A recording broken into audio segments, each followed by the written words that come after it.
का बड़ा फैसला सामने आया है। एससी ने मस्जिद कमेटी की याचिका खारिज की है। कमेटी ने इलाहाबाद एचसी के आदेश को चुनौती दी थी। एससी ने मस्जिद कमेटी की याचिका खारिज की है। बड़ी खबर आपको बता रहे, कमेटी ने इलाहाबाद एचसी के आदेश को चुनौती दी थी।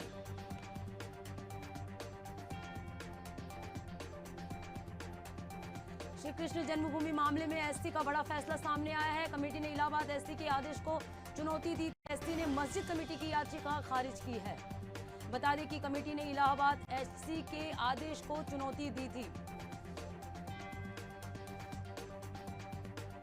श्री कृष्ण जन्मभूमि मामले में एससी का बड़ा फैसला सामने आया है। एससी ने मस्जिद कमेटी की याचिका को खारिज की है। बता दें कि कमेटी ने इलाहाबाद एचसी के आदेश को चुनौती दी थी।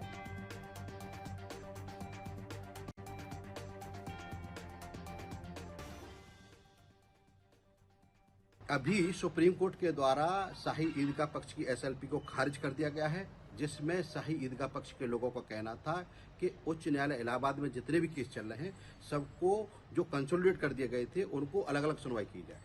ये शाही ईदगाह पक्ष के लोगों की एक रणनीति रही है। वो चाहते हैं कि इन केसों की सुनवाई नहीं हो।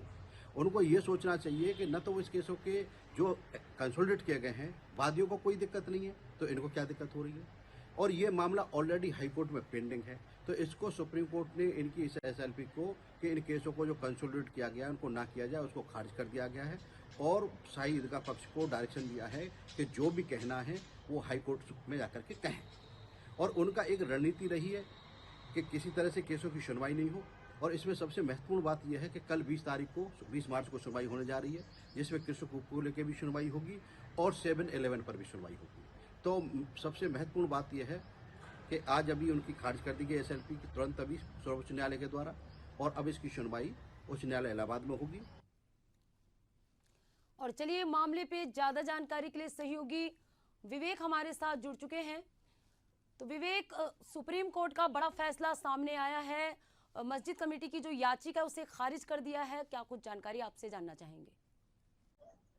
देखिए पद्मा, अगर बात की जाए तो इलाहाबाद हाई कोर्ट ने इस पूरे मामले पर एक आदेश दिया था कि इससे जुड़े जो 15 केस अलग अलग जगहों पे चल रहे हैं उनको जो है एक साथ सुनवाई के आदेश दिए गए थे। इससे कोर्ट का जो समय है वो बचेगा तथा साथ सुनवाई में एक प्रकार के साक्ष्य को लेकर, सबूत को लेकर फैसला देने में भी आसानी रहेगी और जो पूरा विवरण रहेगा उसको कोर्ट बेहतर तरीके से पढ़ पाएगा और बेहतर जजमेंट इस चीज पे हो पाएगा। लेकिन जो शाही ईदगाह पक्ष है, जो मस्जिद कमेटी है, इलाहाबाद हाई कोर्ट के इस फैसले को सुप्रीम कोर्ट में चुनौती दिया था और सुप्रीम कोर्ट ने भी बाकायदा जो शाही ईदगाह है, मस्जिद कमेटी है, उसके जो याचिका है उसको खारिज कर दिया था और इलाहाबाद हाई कोर्ट के फैसले को सही ठहराते हुए उसे बरकरार रखा था। बात की जाए तो 15 ऐसे मामले अलग अलग जगहों पे इस पूरे श्री कृष्ण जन्मभूमि जो विवाद है उस पर लेकर चल रहे थे। तो कहीं ना कहीं ये एक झटका लगा है मस्जिद कमेटी को और जो फैसला हाई कोर्ट ने दिया था उसको सुप्रीम कोर्ट ने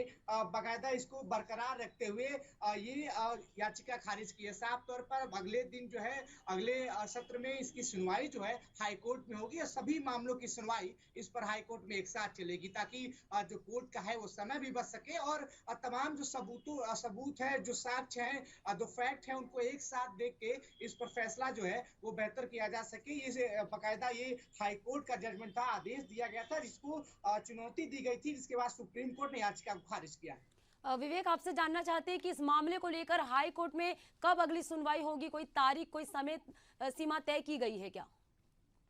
देखिए 20 जनवरी को हाईकोर्ट में बाकायदा इसकी सुनवाई होगी। अधिवक्ता ने साफ तौर पे कहा भी था कि किस तरीके से इनके मामले को खारिज किया गया सुप्रीम कोर्ट में, क्योंकि जिस तरीके से हाईकोर्ट अपना फैसला दे चुका था, पक्ष विपक्ष इस पर अपनी प्रतिक्रिया जो है वो दे रहे थे, तो कहीं ना कहीं शाही ईदगाह मस्जिद कमेटी जो है इस चीज को सुप्रीम कोर्ट में लेकर गया, वहां अपील की, याचिका डाली कि अलग अलग सुनवाई की जाए, अलग अलग तरीके से इनको देखा जाए।